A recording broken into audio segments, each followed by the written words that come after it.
and then just work like hell. I mean, you just have to put in, 80 to 100-hour weeks every week. Gosh, And it's a then lot of work. all those things improve the odds of success. Okay. I mean, if other people are putting in 40-hour work weeks and you're putting in 100-hour work weeks, then even if you're doing the same thing, you know that in 1 year you will achieve what they achieve. You will achieve in 4 months what it takes them a year to achieve. And then I think it's also important to reason from first principles rather than by analogy. So the normal way that we conduct our lives is we reason by analogy.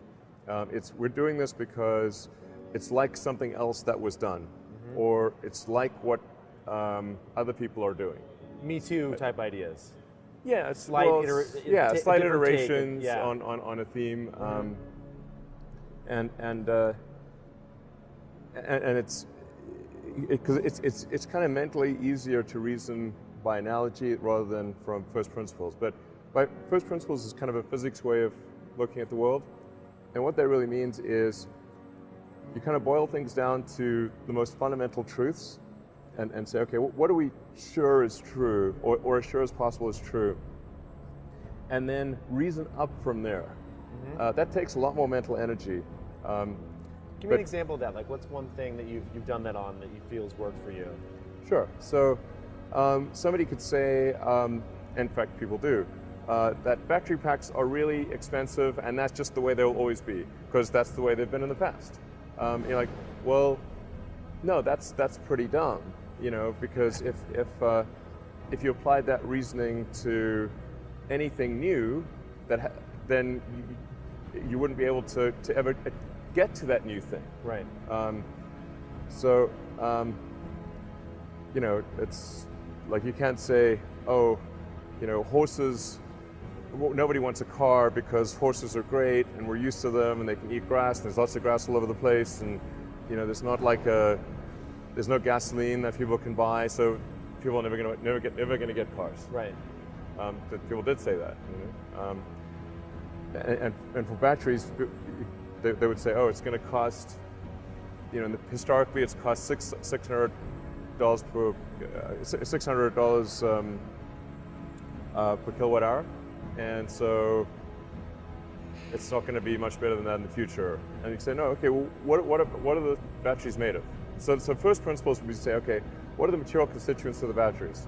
What is the spot market value of the material constituents? So you can say, okay, it's got cobalt, nickel, aluminum, carbon, and some polymers for separation, and a steel can.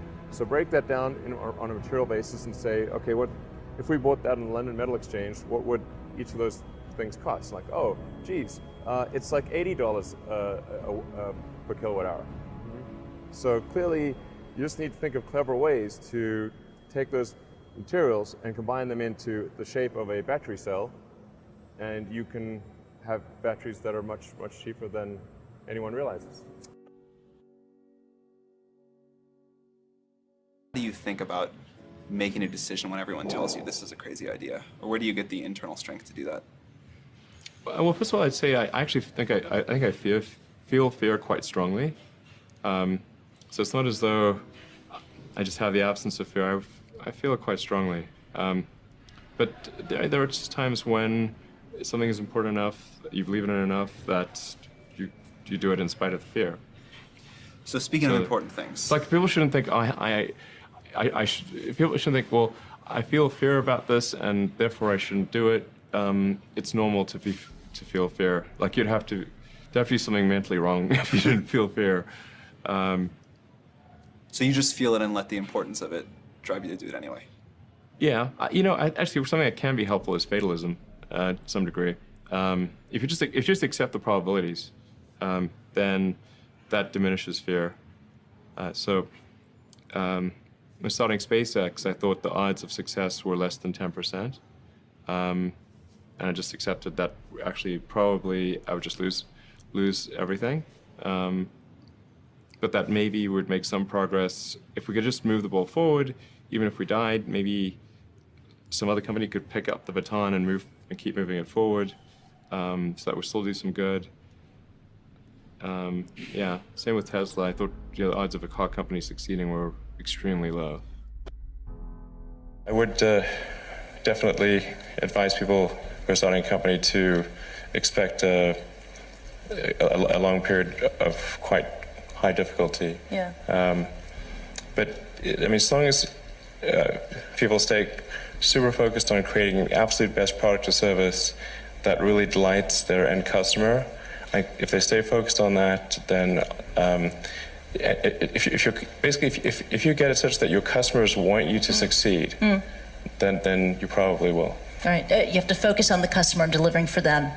Yeah. Make sure if your customers love you, your odds of success are dramatically higher. Yeah.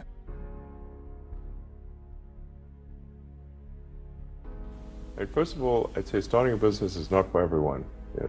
So generally, starting a business, I'd say number one is have a high pain threshold. There's a friend of mine who's got a good saying, which is that starting a company is like eating glass and staring into the abyss. Okay, that's generally what happens, because when you first start a company, there's lots of optimism and things are great, and then so happiness at first is high. Then you encounter all sorts of issues, and happiness will steadily decline, and then you'll go through a whole world of hurt.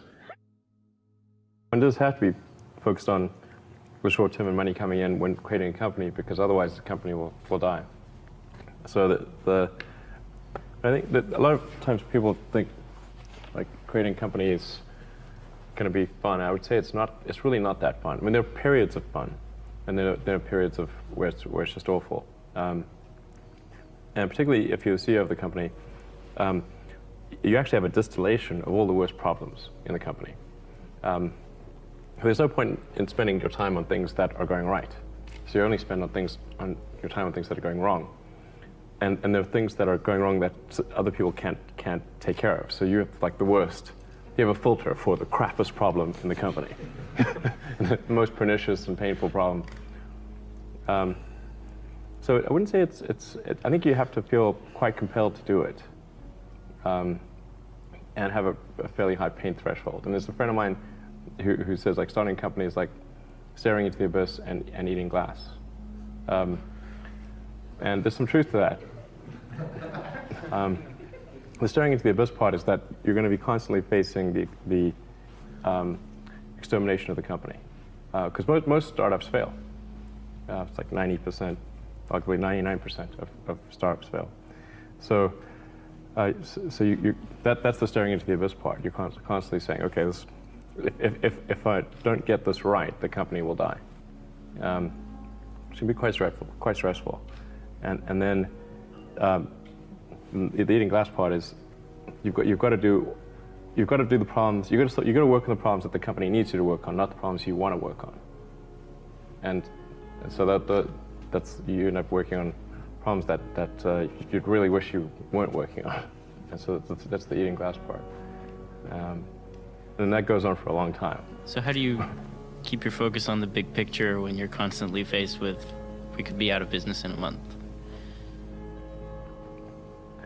Well, it's just a very small percentage of mental energy is on the big picture. Like you know where you're generally heading for, and the actual path is going to be some sort of zigzaggy thing in that direction.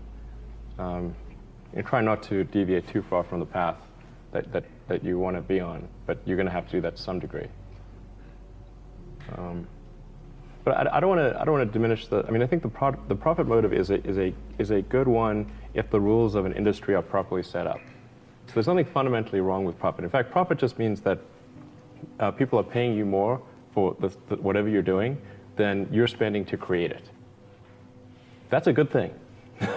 and if that's not the case, then you'll be out of business, and rightfully so.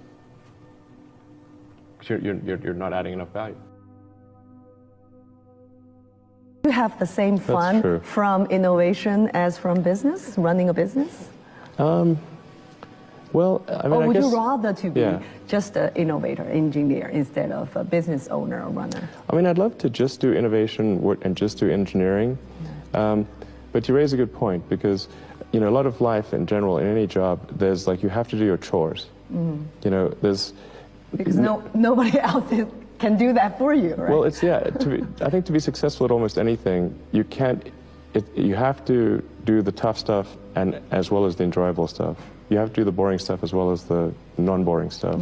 And if you don't do your chores, then bad things will happen. But if they don't do the things that they don't like to do, then the company will be in trouble. Yeah. Like you have to, you basically, like it's more fun to cook the meal than to clean the dishes, okay? But you need to clean the dishes.